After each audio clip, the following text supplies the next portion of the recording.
on board, talk a little baseball. We got Mike Adams, former Holy Spirit star, and Ed Charlton. You know his name from St. Augustine Prep, and NJIT, got drafted by the Reds. So these guys have started up the Baseball Performance Center in Pleasantville and really doing a great job coaching up a lot of these local high school baseball players, and wanted to get these guys in the studio and kind of get some more information out there about what they're doing. Really kind of a progressive approach to teaching high-level baseball. And I guess, Mike, start off real quick. Give us some information about how you guys got together and how you started this. I mean, it's basically been it's kind of been a goal of ours to do that from the beginning. So, I mean, we kind of luckily my dad and the guys at Ken Adams Oil gave us the opportunity to use their place. So, I mean, we kind of started in there and kind of basically built our own facility to start. And, I mean, we kind of run – it's basically a gym membership-styled training facility. So we allow them to come per month, like as many times as they want. That's what I thought was really progressive about it, because when you think about baseball tutoring, I guess is what you would call it, a lot of times it's one guy, and you know the parents will pay X amount of dollars per visit. So maybe, you know, if you're a parent out there, maybe you can only afford one a week, one every 2 weeks, that kind of thing. And you guys have a different approach to this and almost treat it as a gym for baseball players. You know, you're not just doing hitting and pitching, you're doing workout routines. I'm sure you're into nutrition and all that kind of stuff. So it's almost like going to a gym for baseball. You pay your monthly fee and you can just come whenever you want. Yeah, exactly. I mean, we just feel that way. Like, we actually allow guys to get a lot better than if they just did the traditional, like, 1 hour a week. I mean, I know I used to do lessons, and I would always try to find somewhere to work on what I was being taught, and I mean, it was always difficult. This way, I mean, we allow them to come as they go, and I mean, just actually, like, get better and work every single day. So it works pretty well. Now, Ed, how have the guys responded to that? I'm sure they're like, wait a minute, I can just come whenever I want. I can hit 5 times a day if I want to. Yeah, no, it's been awesome for us, because the guys that do come in the most see the most benefit, and just that the format alone just allows the guys who want to get better, they actually get better, right? Because they now have the opportunity, instead of I had a batting cage in my backyard. Not everybody gets that, right. Like, so guys sign up and they can come 5 days a week to throw and hit and get a workout in. They really do see a benefit from it, and the good players want to come in more. Now, when you guys first were sort of hatching this plan, did you realize, okay, now I'm going to have to be at this training warehouse, 70 hours a week? I mean, yeah, we kind of want to, though. Yeah, that's what we want to turn into. We don't want to do it almost as like a part-time job. We want to kind of try to turn it into a full-time thing where we can grow this thing into a big thing around here. And it kind of blew up on us at first. We started with 7 guys, and yeah, we got like 50, 60 guys. So it's really been so awesome. Really the word's getting out there among these high-level South Jersey baseball players, like, hey, this is a great place to go to improve my skills and learn some new things, right? Yeah. I mean, guys come in, like we have guys come in, they're already good players sometimes, Yeah, I mean, a lot of these guys are, they've played a year or two of varsity and have, gotten to that maybe all Cape Atlantic League type of level. So how much do they still need to learn? I mean, I'm sure you see these guys and they think they're great hitters, and you see them swing one time and you're like, oh, okay, we got some holes to fix here. Yeah, I mean, you can be a good hitter without a good swing. Some guys can hit and not be good, like not have a good swing. You watch, Hunter Pence, for instance, guy can rake. Right. He's got a weird ass swing. You would never teach him. Yeah. But yeah, we it's pretty easy to see.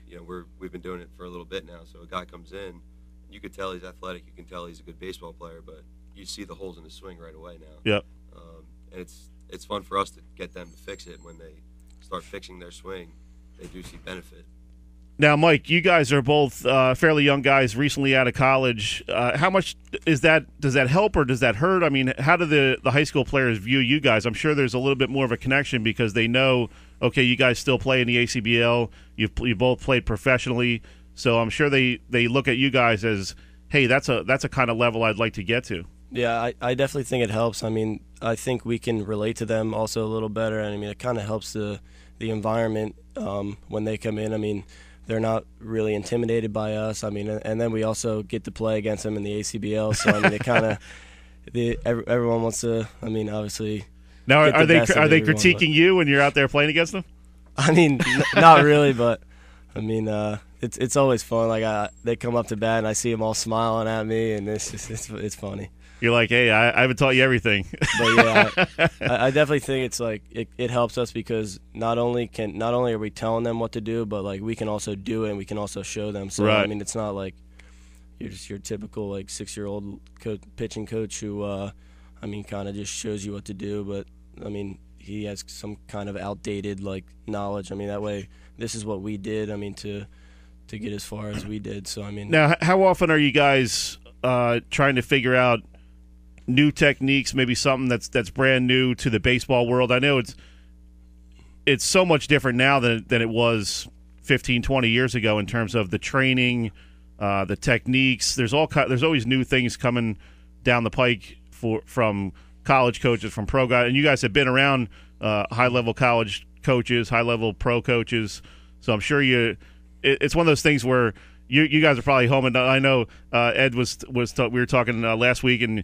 you go home and you watch an hour worth of YouTube videos to try to pick up new techniques, right? Yeah. I mean, everything. We're always trying to learn new stuff. I mean, we still don't know everything that we need to know, but I mean, we're always trying to adapt and learn new things. I mean, and then we're trying to better ourselves so we can better these guys. So I mean, that's kind of how we want them to obviously work and learn, and we're trying to do the same thing just so we can help them. We're talking with Mike Adams and Ed Charlton of the Baseball Performance Center in Pleasantville. Ed, how much do these guys know about their bodies and staying in baseball shape throughout the year? I know that's part of what you guys do. You have you're trying to build up a little weight room in there to show them exercises they can do in November or December before their season comes around again in March. And when you're talking about baseball at this level, these guys are looking to play in college. They're looking to get scholarships, that kind of thing. So it's become a lot more of a year-round thing than it ever was before. How much do you guys do in terms of, okay, there's more to just stretching and doing a couple curls and bench presses, you know what I mean? Yeah, no, the weights are something we're definitely, we have some weights now, but we're looking to get more. That way, once the fall comes around in the winter, when it's kind of the actual off season, I guess. Yeah. For North Jersey or Northeast baseball. Yeah, because a lot of these guys are still playing summer ball. Right, and then they play fall ball. But the weights are important. We want to have a full tilt gym pretty much, so these guys can get after it in the gym, because that's where you see your most gains. You see some guys in high school baseball where they may not be the most skilled, but maybe they play football, so they lift a lot and they're just stronger. Well, for a perfect example is one of you guys you worked with. The guy I did a story on, Andrew Fowler from Egg Harbor Township. Here's a kid who, as a junior, played JV. Basically, came up halfway through the year as varsity. A tiny guy, 5'7", 145, something like that. And he realized, hey, if I want to make an impact on varsity, I got to get stronger. I got to get bigger. I got to put some weight on, that kind of thing. And he started working with you guys. And really, I mean, you look at this kind of season he had as a senior, was all Cape Atlantic League caliber, 35. He went from 12 hits to 35 and was hitting extra base hits, scoring runs. And so that shows you what you need to do as a high school player. Like, hey, you got to get stronger. You got to add weight. Yeah, no, Andrew Fowler, that kid worked very hard in the off season. He was in with us hitting and throwing every day in the off season. And he saw the benefit, obviously. Yep. He's a kid. He was a good baseball player. He's athletic. But he needed some things he needed to clean up, hitting, throwing, all of it, and he did. And he obviously reaped the benefits from it. And then, the weight room is huge for guys. That's what puts guys to the next level, where, you can be a skilled player, but you need to be bigger and stronger to last a season. And we're going to talk about a little bit more of that on the other side of the break. We're going to take a quick time out here. We're in studio with Mike Adams and Ed Charlton of the Baseball Performance Center. They're going to hang out with us here for a couple more minutes, and we're going to dive into some other topics. So stay with us here. And I was just touting my exploits to these guys.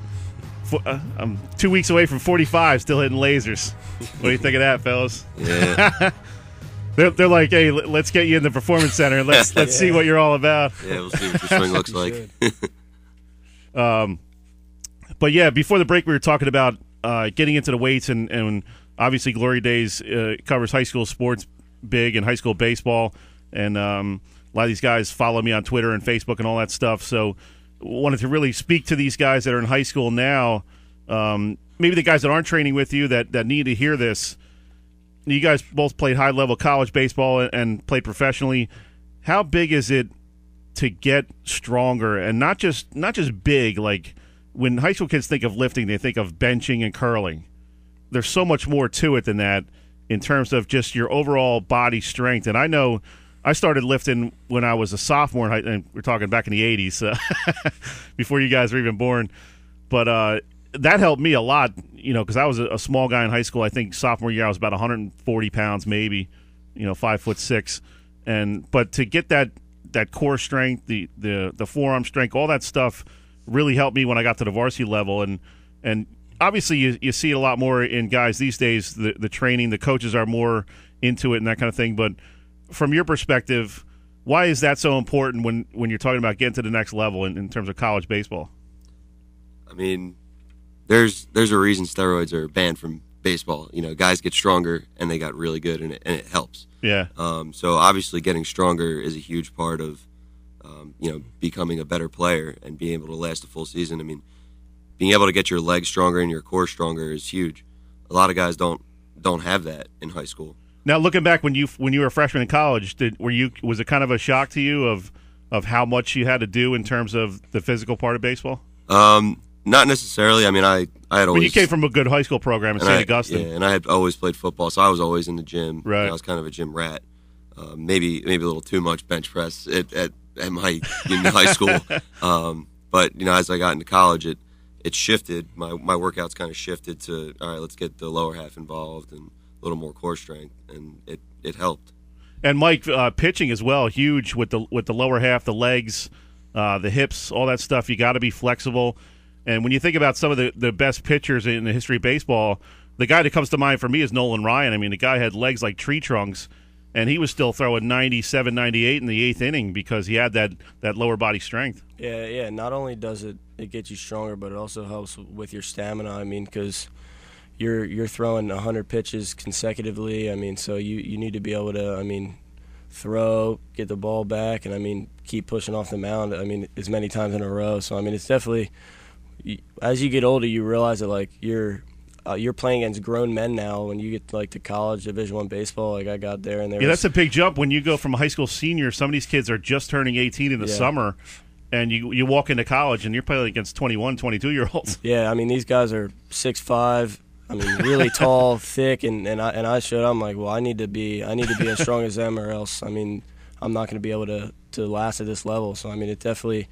As you get older, it definitely becomes more important. That's why they put you on a lifting program 4 days a week. It's definitely baseball is 50%, but then the gym's got to be the other 50%. How much did you learn from that jump from high school to college? I know I learned a lot. There was so much I didn't know in high school that I learned in college, just in terms of being an infielder, all the little things, positioning, even signaling what the pitch was to the outfielders. We never did that in high school. So there's just so many different things when you get to that next level. And how do you guys incorporate that into what you do? Yeah, it's way more in depth. So I think that's why it's a good thing that we have. We have guys that are 12 years old, and we have college guys that are all training at the same time. So it kind of gives them. It gives them a look at what they need to grow into to be able to play at that level. They're all there together, so it allows them to see wow, I see what that guy's doing. I've been here for 1 hour, he's been here for 3 hours. I need to keep up with him so I can take myself to that level also. And Ed, as far as the hitting goes, I gotta believe it's really contagious to these guys. You get in there, maybe you get a kid from Mainland and he's in there at the same time as a kid from Middle Township or a kid from Holy Spirit, and they're seeing each other and they're kind of like, that guy's hitting the ball a little harder than I am, so I got to step up my game. So it kind of becomes a little bit of a competition, I guess, while they're in there. Oh yeah, guys are definitely competing while they're in there. Just yesterday we had Mainland Nick Newtile and then Buna Justin Monero. we're doing a drill and they're talking smack back and forth. They're talking about a game that they had where Justin hit a double and he was going nuts, and then Newtown came up and hit a triple, and they were going at each other on the field, and then they're doing a drill against each other, competing, and they're going at it again, and it was fun. It really does create a good atmosphere in there for these guys to compete. How much when do you start seeing improvement with these guys when they come to work for you? From the first day to maybe day 30, how much improvement is there? It's huge. It's funny because we take video of everything, day one to every day we're taking videos of these guys, and when we go back and we look at the day one video when they came in before we had ever tried to change anything, and then we look at it, say even after the first week, the difference is crazy, and that's the part that's cool for us, that these guys are able to learn that quick because they can come in 5 days a week. It's tough to do that, maybe going in 1 day a week without any, hey, am I doing this right? Yeah, type of thing. And Mike, I think that's really one of the cool things that you guys do is the video stuff. And obviously, in this day and age, the kids want to see their progression. They want to be able to see it on video. And obviously, we have that technology now. And when a kid comes in, I think one of the cool things you guys do is first day that the kid's there, just show us what you do. We're not going to coach you. We're not going to teach you. Mm-hmm. We just want to see what you do. And then you guys kind of you go back and look at that video and say, okay, how much do you guys talk to each other, compare notes, and say, hey, okay, what can we do with this guy? How do we get this guy better? Is it? Do you guys have sort of like a quote unquote staff meeting or anything like that to figure out? We're always like showing video back and forth. I mean, we're both running ideas off each other. I mean, I might see something, he might see something, and that might be two things that we can help this guy. So I mean, the video is definitely important because that way we can show each kid, and that way it helps them understand better. I mean, that's the key. Like, we want them to be able to know what they're looking for also. So when they're in season and they're I went 0 for 10, like, they can look at their own video and be like, this is what I need to do. So it's not like. So I mean, they can kind of be their own coach when it gets to that point, because at some point you're going to be on your own and have to figure it out for yourself. So it definitely helps a lot. Now, a couple of fun questions here before we let you guys go and get to our next break. Who was the best player you ever played against? Mike Trout, best baseball player on planet Earth. Yeah. That's who I would have said too. Mike, who was the toughest guy you ever faced, like in college or the pro level? Anybody who stick out that's now playing in the majors or anything like that? Or? I mean, the first guy I ever faced in college was Trey Turner, and I mean, he's in the big leagues for the Nationals now. Yep. So I mean, yeah, he was. I threw him the first pitch I ever threw in college, and he hit a line drive off the fence. So I mean, he was pretty tough. You were like, okay, this isn't Holy Spirit High School anymore. Yeah. What about most embarrassing baseball moment? Mine was getting hosed at third base in a conference tournament in the 8th inning by about 12 feet. I was a tying run. Guy hit a line drive to right center. I was the pinch runner. Oh, man, I got this. I'm getting to third. So I round second. Coach has his hands up. My brain registered to stop at second. Legs didn't stop. The entire dugout cleared out down the left field line as the coach chewed me out for about 5 minutes. I think mine was the same game. I mean, my first college start, I went out there, warmed up, and before the first batter got in there, my nose started bleeding. So the trainers had to come out, and I had to pitch with the gauze like in my nose. Wow. Yeah, how about for you, Ed? Trying to think of embarrassing moments. I mean, being in the outfield. You ever strike out and trip on your way back to the dugout or anything like that? No, not that. I mean, the other night in the ACBL, I went over 4 with 4 strikeouts. Like, the golden sombrero. Yeah, just do this sometimes. Where it's like, what the heck is going on? I think that happened to me once where I struck out 4 times. That's embarrassing. Yeah, it's not fun. And then especially with our team, everybody's just wearing you out. So. Actually, in the over 30 league a couple years ago, Scott Parker? Yeah. No, I don't. He used to play for Ventnor. Yeah. He threw some heat. Struck me out 3 times on 9 pitches. 9 high fastballs. And I just swung through the heels each time. Didn't even make contact. That's crazy. But hey, that's baseball. I mean, what about your best moment? Best moment was I would have to say in rookie ball in Billings, Montana. My dad and my brother and my fiance had come out to watch me play for the first time. They flew out to Montana, and my first at bat, I hit a home run. Nice. And that was kind of cool because it was their first time seeing me play professionally. Yep. And first time I came up, put one in the seats, and that was a cool moment. How about for you, Mike? I think mine was in Rockland last year. We had a big trip to Cooperstown, and I pitched, and my grandparents and my parents were there, and I threw a complete game. Awesome. And it was a big deal for our team, but I gave up 3 hits, and they were all homers. So It was Doubleday Field. Yeah. Did you win the game? Yeah, yeah, we Doubleday won. Field. Yeah, that's a tiny Yeah. field. So you guys are in the ACBL playing for the Margate Hurricanes. It's getting started. Good luck with the playoffs, and I know you got Hamilton circled on your calendar. You want to get another shot at those guys, right? Yeah. Yeah, they've kind of had our number this year. At some point. Before we let you guys go, tell our listening audience out there how they get in touch with you guys. If there's some people listening that say, hey, my kid's 12, 13 years old, I want to start getting them involved in what you guys are doing. How can they get in touch with you guys? Yeah, we have a Facebook page, we have a Twitter page, and an Instagram page. It's just type in Baseball Performance Center, and it'll come up. And then it has our email and our phone number on there. So they can just give us a call, message us, whatever they want to do. We do. Right now, we do ages 9 all the way till college, so, we have something Awesome. to offer for everyone. Now, what's the Twitter handle again? It's _BPCSJ. Definitely follow that Twitter handle. You'll see all kind of videos every day, and you'll see guys doing different types of drills. So if you're a baseball player or parent out there, definitely give these guys a follow and check out what they're doing some great things with South Jersey baseball players. I know we ran over our time a little bit here, but enjoyed talking baseball. I could talk baseball all day with you guys. Yeah. So we appreciate you coming in, man, and good luck with the business and the ACBL. Appreciate it. Thanks for having us. Thanks for having us on. That was Mike Adams and Ed Charlton of the Baseball Performance Center in Pleasantville.